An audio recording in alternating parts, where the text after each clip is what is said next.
Welcome to a special on-the-road D.I.C.E edition of Feedback. That's why we're in kind of a hotel conference room with just two people.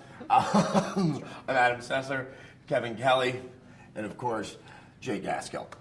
So D.I.C.E, I really have always enjoyed it here. I think this is yet another example of that. I think a lot of the appeal is you have these people that you see frequently when they're pitching a game, and you actually get them here where they're not filled with marketing speak, and they seem to be relaxed, and human conversations seem to emerge. The lack of PR people here is so nice. I love it. No, that's the thing. It's my first time, and by far this is the best conference I've ever been to. Yeah. To see the developers not only like in their own element, but talking about their own games, their philosophies. Sit down games. at breakfast with them. Exactly. Yeah. You were literally at the heart of the game industry, and hearing them talk about their own stuff, what they're playing, is like fascinating as a game. Jake's still on a high from last night's after party of the awards because he got to talk to Ninja Theory and profess his love for Enslaved in person finally. There are a couple of those people where you bump into them and you're like, oh, I've loved your game. Yes. And then it's kind of hard to talk to them. Yeah. But it's fun.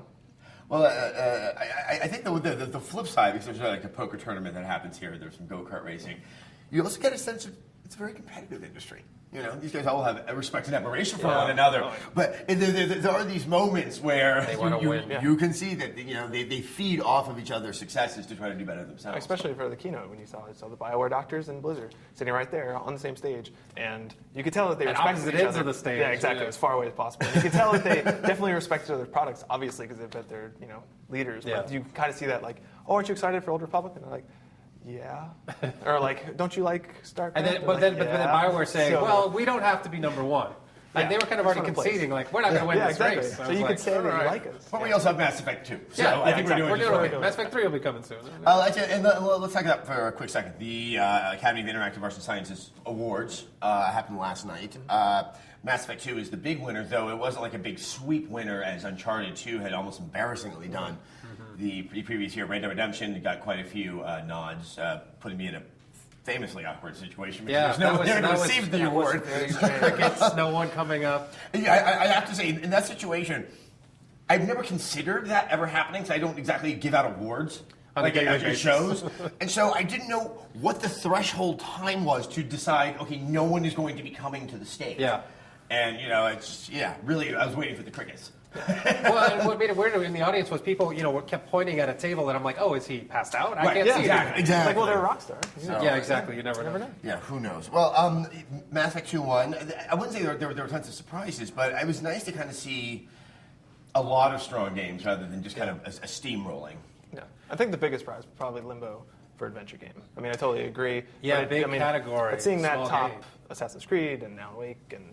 And I think one of the curiosities, and I'm not 100% understanding of the voting procedures, but when something can win in such a significant genre category, but yet isn't shortlisted for Game of the Year, there's a little bit of, oh, hold on, that's an anomaly, isn't it? Definitely. But, it's 200, there was 20,000 people that are voting. Yep. Yeah. So, I mean, the quirks do happen.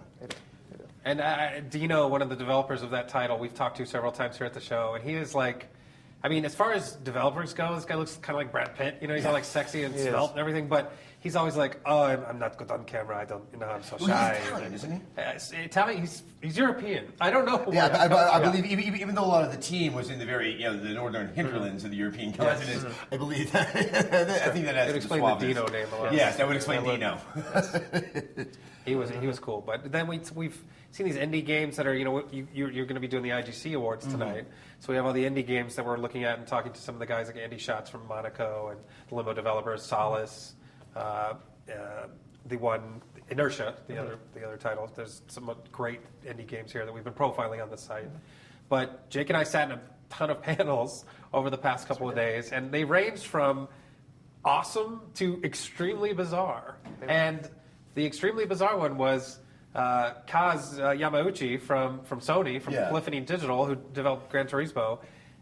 I'm still scratching my head over that panel. What was the panel? It was very bizarre. It was like the first slide was Gran Turismo and I. On Gran Turismo. On Gran Turismo and I.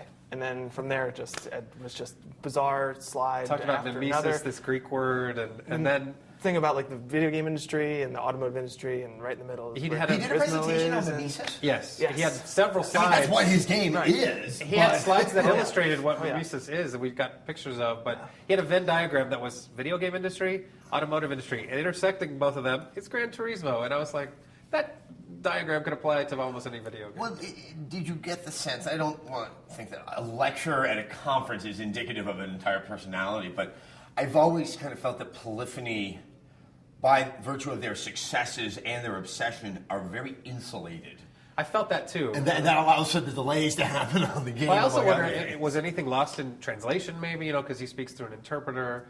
He did wrap up his panel by saying, it's been 125 years since the invention of the automobile. It's up to us to continue that legacy. And I'm like, All right, get in the to work factory. in the car? Yeah. I don't know. So, I mean, GM's doing much better. that's true. Maybe I should go look for a job. But then on the flip side, John Stevenson, who worked at the Henson Company for years, famously now he works in animated films. He worked on Kung Fu Panda. He was very English. He swore a ton, and he was so charming, and the audience ate him up. Yeah. He was Yeah, fantastic. people were just beaming. I got to speak with him following his presentation. I grew up with the Muppets as like kind of a corner. I mean, I still can quote lines from the Muppet Show, not just the Muppet movie. And so yeah, it was really quite a thrill to be able to meet him. But I understand he was speaking on really what was kind of Henson's philosophy and how he fostered a very nice creative environment by treating people well and allowing that creativity to flourish in that situation. Yeah. And that was the thing too, because it started off and it had nothing to do with games. And he's kind of like, it's kind of weird for me to be speaking at a games conference, but and then went on. It was just about love and love what you do, And love one of what his you're big making. And it messages was don't be a basically, yeah.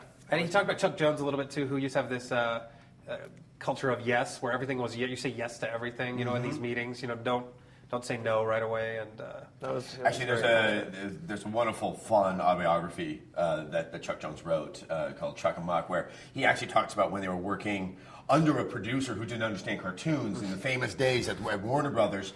They knew it was funny when he said don't do it, and then they go sneak off and actually make Do that it anyways. cartoon. That was their rubric, as if he thought it wasn't a good idea. Were there any other that maybe just sort of a postmortem or a diagnostic of one's own game that you found illuminating? I think hearing the Bioware doctors, talk about their company Their philosophy, method, and kind of, reaching out to other I developers. thought BioWare's method was hire an endless amount of people. yeah, it seems to be. It seems to be. They keep opening studios everywhere. I And think there's play a one lot here. of social games, which is what Greg does. That was the Dr. funny Greg, thing too, is hearing, one doctor loves Red Dead, the other loves, Social game, Restaurant City. He's like obsessed with Restaurant City. Since we're on to social games, I mean, as with last year, it is all the talk. Although we're in Vegas, I'll use kind of a Vegas analogy. I'm beginning to think that social games are becoming the carrot top of the game industry, and that they are just kind of reviled by their peers. And I think it's also due to a sense of fear about the success. Reviled by their peers, but they make tons of money. Exactly. I mean, I'm beginning to really shift. I had some wonderful conversations with Brian Reynolds and just kind of what's happening at Zynga and the way that they have this real-time data of how people are playing it, and then that allows them to make the subtle changes as the game is constantly evolving, but in ways that aren't that apparent behind the scenes. And the fact that their model to make money is to give the game for free, and then people start to get into it enough that they're going to buy it. And I've told so many people in various interviews, 5 years ago, if you told me that, I'd be like, shut up, that's the dumbest thing I've ever heard. It'll never work. And look at it. I mean, I really am sensing that there is a sea change in thinking about how to approach games and game design. Well, I know among game journalists, we tend to ignore those kind of games. Right. We don't consider them games even, and that's something that was coming up a lot at the conference. It's even a joke that Jay Moore made in the during the opening presentation. But hearing Bruce Shelley talk about Frontierville actually got me wanting to play that game. Yeah. I dismissed Farmville, Cityville. He talked about the characters, the quest, the hinting at future content. I'm like, okay, that's pretty interesting. Well, hearing him I'm talk gonna about check that it was out. like a moment I had when Cityville launched, when we were kind of covering it, and it came out. And I started playing it because I never played any of the Facebook games.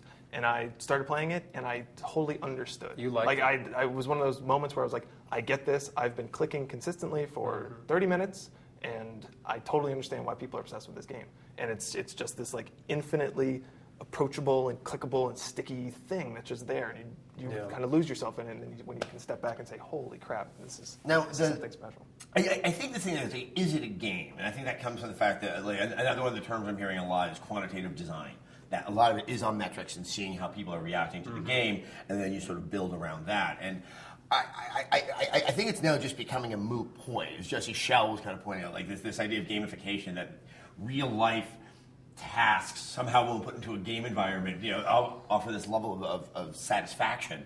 That it really people are doing it for some form of entertainment or some type of solace, I guess, and that they're here, they're real, and I think trying to actually ignore it as if it's just a fad and will go away is about as silly as when the rest of the world looked at the game industry and thought it was a fad and it would go away. Yeah, but then you have people like Fifth Cell actually made a good point. They were talking about being not reactive to what's popular. They're like, sure, Facebook games are blowing up and they're making tons of money, but we don't play Facebook games. We don't like Facebook games, so we're not going to make Facebook games. And there's still that, for as big as it is and everyone's talking about it, you're still seeing, there's your Red Deads and your. Which was interesting because in the keynote they were asking Mike Morhaim's favorite game to play was Words with Friends, and so the moderator said, well, why don't you guys work on those kinds of games? And he was like, well, because we don't make those kind of games. We can't do everything. And it'd be weird to see Blizzard turn around and make a little phone game. So you can just see that. Well, it's also a safe answer. I mean, what if you said I play EverQuest? Yeah. That would be a little bit strange. I would have. One thing I didn't get that I would have liked to hear more about, you were asking about postmortems. Nobody's really kind of broken down their own game. I know GDC has a ton of those coming up this year. They're doing a lot of classic postmortems, but the closest we got kind of was in that keynote. There was some breakdowns a little bit, and what was interesting most of all was they talked about StarCraft, how they didn't have context-sensitive clicking, and Command & Conquer had just come out, and it did, and they were all like, oh man, this is amazing. We need this in the game, and the developers and programmers all said, no, absolutely not. We don't have time. We can't add it. So Alan Adheim, who was not at Blizzard any longer, but was at the time, went around everyone else, Mike Morhaim included, who told him no, not to do it. And he went to one programmer and said, can you do this? And the guy was like, yeah, let me work on it. And apparently within a couple of weeks, he did it. And StarCraft was a huge hit. Okay, I cannot tell you how many stories I hear about games being worked on in an act of subterfuge to do something that turned out to be one of the most important decisions. I mean, the art style of Borderlands, I've heard this story. I actually know about, there are elements of Uncharted 2 that were done in the dead of night. It's like Sam Fisher making games, stealthily moving from one room to another. I guess no really isn't a good answer to give anybody in the game industry. And Alan Adheim, of course, was one of the people who could go around and back and not get fired, but you have to wonder. Well, they joked about that. They're like, would that happen today? Yeah. He was like, I don't think so. We also had like 3 prominent women. Anita Fraser from the NPD group had the opening panel. Jade Raymond presented a panel that was about Jade Raymond, which was actually pretty interesting. And then we had today Jane McGonigal, who was fascinating to listen to. She has a new book out. And The Power of Reality, I think is what it's called, or something. Hopefully I got that right. If not, I can fix it in the text for the post. But she was just on the Colbert Report last week, plugging this book. Yes. She was fascinating. She had some great radical ideas she wants the game industry to move into. Of course, she pitched this that she wanted to see a game that her and her husband could play together. And her example was a Bollywood action movie. Doom Macaulay, which is a real Bollywood it was a first-person shooter and a dance game, and there would be parts where you could get by with shooting, and then some places you have to get by with dancing. Yeah, it's a very radical. Interesting way to incorporate Connect. Yeah, it's like Call of Dance Central. Exactly what it looked like. But I mean, one of the questions I have been posing to a lot of people here, I'm not getting what I feel to be satisfying answers. I'm not hearing that we're moving into that era. That we are still looking at expensive games. We have all this new motion technology that I'm still not seeing people do anything that remarkable with yet. But there still seems to be some apprehension, like the entire industry itself is going through some massive sea change, and no one wants to kind of take that first step. Yeah. That's going to bring us into this next era, this next generation. I don't know if it's so early that they're too afraid to even talk about it, or if they're working on it behind closed doors. But yeah, in fact, somebody asked me yesterday or the day before, they're like, well, now that Kinect is out and a lot of people picked it up, what's most exciting that you're looking forward to that's coming around the corner? And I couldn't answer that question. No, I'm hoping that we'll get a better sense of how well Kinect sold and is still selling. I mean, it is. I think the jury's still sort of out. There was no question that there was a big pop initially. But usually, massive launches with tens of millions and hundreds of millions of dollars of marketing behind it, you will get that pop. I mean, it's really what's going on? Because I got to say, I have heard very little specifics as to Connect projects while I've been here at D.I.C.E. True, yeah. They didn't talk about it really at all. It's funny, they have a room, they have a games lounge here at D.I.C.E. It's like 2 doors down. It has older games in it. I think it has Killzone 3. It does have Killzone 3 in Yeah. it, but then the rest of the stuff, I'm like, well, some of the stuff is already Little Big Planet 2, and I'm like, are they just kind of... I guess these are some of the sponsors of the D.I.C.E. Microsoft, Sony, and they would Nintendo. like to be able to show off. Yeah, I wanted a little bit more in there, just because we had some downtime. I'm like, oh, I'd love to play something cool right now. But All right, so we're going to move to a different background because we have a very special guest and someone who I have not gotten in front of the camera since 1999. Is the one and only Bing Gordon. So here we go. Shift. So this is a fun moment here for feedback coming from D.I.C.E. We are joined by the one and only Bing Gordon. It is an absolute honor and pleasure to have you on our little show that's remote here. Thanks for the feedback. Oh, good. So actually, I want to hear your feedback. You just did a presentation here at D.I.C.E. I mean, when you sort of survey where the industry is right now, I mean, is it in a good place and is it in a place that's going to grow? It's definitely going to grow. I think we're on a freight train of user behavior that we're in the next 5 to 7 years, we're going to have 90% of the people on the planet after age 8 being connected to a server somehow. So, and half of those, 60% of those people are going to play games. So we're going to have 60% of the people on the planet who are between 8 and 80 playing games every month. And increasing amount of game mechanics outside of what we think of as pure games. Games are going to transform communications and training and education and advertising. So this is a freight train. It's not going to stop. Now within it, so the user behavior, now within it is the remonetization of all media. All media that goes digital starts earning less per hour of usage than it used to. We saw that happen with telephony. We're seeing it happen with newspapers, and it's going to happen as games go from atoms to bytes. But and then as for the health of the business, so we've got a user base that increasingly wants what we do, and the skills of game makers just keeps flourishing. It's kind of, we're on a stunning ramp of skill, even seeing some of the award winners at D.I.C.E. this year to see the character development and the emotional moments and the interface and the scoring and the 3D graphics and the animation. It's, it's a skill set that we once dreamed would be possible. And there's, you judge an industry by the number of world-class projects and world-class people that are in the industry. And there's a lot of world-class creative people in this business. So the only, and we're continuing to see new categories flourish. So, and we're going to see, people playing games now are going to be playing them when they're 80. It's going to be, the games are going to be the way to stay in touch with your family when you're in a nursing home. So this is not going to stop. We're in a good place. We're on this freight train of success, and in all entertainment businesses, you have to keep figuring out ways to get paid for your world-class creative work. So the issue is getting paid. The issue is not skill development or audience development. Well, part of the flip side of we're creating so much content, games are so pervasive. The other side is, does it matter? Are the games, there's that whole Roger Ebert argument, are games art? And I noticed that when they showed that sort of historic ad that you had worked on back at EA with Bill Budge and all the other designers in it, and it starts out, can a computer make you cry? Right now, we don't know, or we don't know right now. And then you even talked about in your panel this morning about Floyd and Planetfall and how that was an emotional moment for many gamers. Are we at this point, in your opinion, where that isn't even a question anymore, that games obviously are art and that's what we're creating and that's what the industry that we're working in? There's no question that games are art. And it's not the game's fault that there's some Luddites who grew up without kind of games in their life. But they're going to die. And That's what I say. So, everybody's going to play games. So games lack a Pauline Kael right now.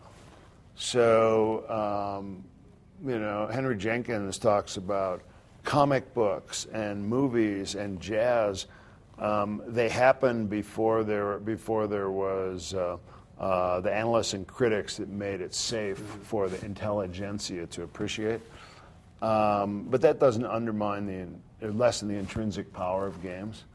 So games are art in any way you want to define it, except maybe in Upper East Side cocktail parties. But it's an interesting point that when you see coverage of the industry in mainstream media, at best, they still regard it as a novelty, something they don't understand. Where do you think that tipping point is where it can be discussed and understood, not as something foreign, but as something that is as ubiquitous as movies and music? So now that I've stepped out of full-time game business, there's a hunger for a lot of other industries to somehow capture the goodness of gaming. I've told Fortune 500 CEOs that if they're in a consumer-facing business and they don't have somebody in their boardroom that grew up on Nintendo, they're bankrupt. You need to get somebody who has a deep understanding of interactive. I think it's I can't imagine being a CEO of a consumer-facing company and not having World of Warcraft experience. It's like, dude, you're just missing the boat. So what was the question? I don't know. Speaking of World of Warcraft, what are you playing? What do you play at home these days, or even at work? So I'm Cityville for multiple reasons. I'm daily Cityville, Farmville. I'm trying to get in WoW because Cataclysm blows me away, and I play Pogo. And I don't play Pogo with quite the fervor that I used to. And then I kind of dabble with other stuff. But I've been playing Pogo, it seems like for 8 years, pretty regularly. What is your role at Kleiner Perkins and how it relates with Zynga and their sort of rapid and remarkable growth and success?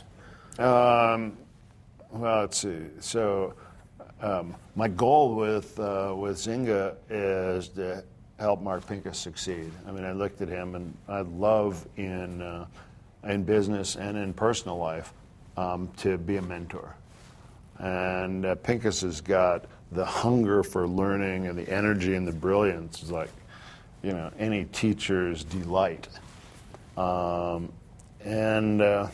He's interested in thoughts. And I looked at him and I said, this business you're trying to create reminds me of Electronic Arts in the 80s, but it's moving 3 times faster with smarter people. He had 9 CTOs when he had 300 or 400 people. Deep knowledge of the web. So with Zynga, I'm on site every week. I kind of play a semi-operating role, and it's really fun. It has this meritocracy in the organizational culture that I dreamed was possible. I'm a fan of organizations that have unconstrained opportunity for 20-somethings. Most no-growth organizations are zero-sum, and so if somebody's promoted, it's because somebody got fired or somebody died. It's nice to be in a place where, and the organization furthermore, so Pincus got this sense of be a CEO.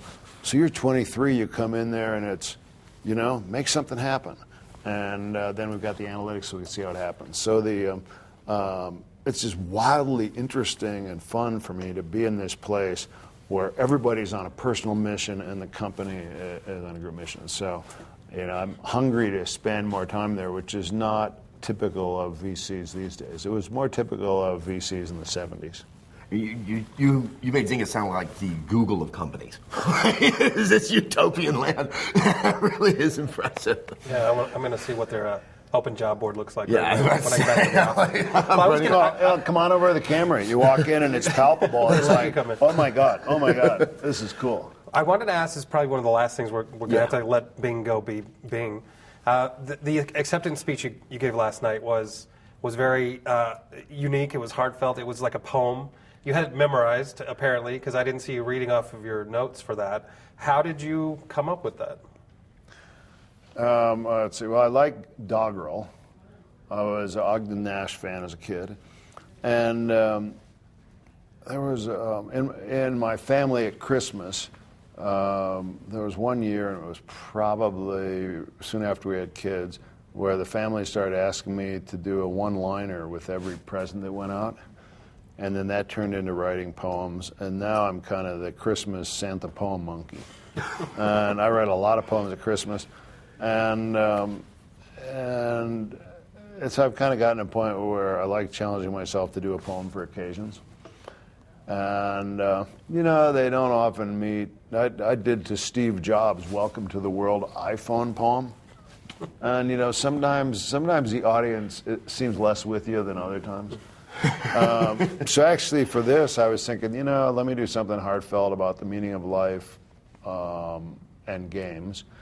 And I was with Frank Chabot and John Schapper the night before, and they said, "You're going to talk? Don't do that. Aren't you going to do a poem?" I go, "Well," they say, "You got to do a poem. That's your thing, because nobody else would do it. If you go talk normal stuff, you're going to sound like anybody else." And I go, "I trust those guys' judgment about the way the world works and games, so let me try." So, and then in any poem, for me, the hard part is coming up with the first line, and I can wander for a long time. I've found with advertising copywriters, the hard part is coming up with a headline. They get the headline, they can write it. Seemed like it worked pretty well, though, last night. I gotta say, and I think you've just demonstrated that you're quite the Renaissance man, and I think that is yet another reason why we had so many wonderful games during your tenure at EA, and I hope going forward in the future. Thanks. All right, gang. Thank you so much. Thanks. Thanks for joining us. First Ogden Nash reference ever on feed. and we said amortized in the previous interview. Hello there. I'm Adam Sessler, host of X-Play, editor-in-chief at G4TV.com. I talk a lot about video games, and sometimes a camera is in front of me when I'm doing that. We call that Sessler's Soapbox. It takes about 2 minutes of your time, but trust me, you will hear invective and joy, and probably a lot of rude things like you've never heard before in the context of video games. I do it for you, so you should check it out. It's up every Tuesday on G4TV.com.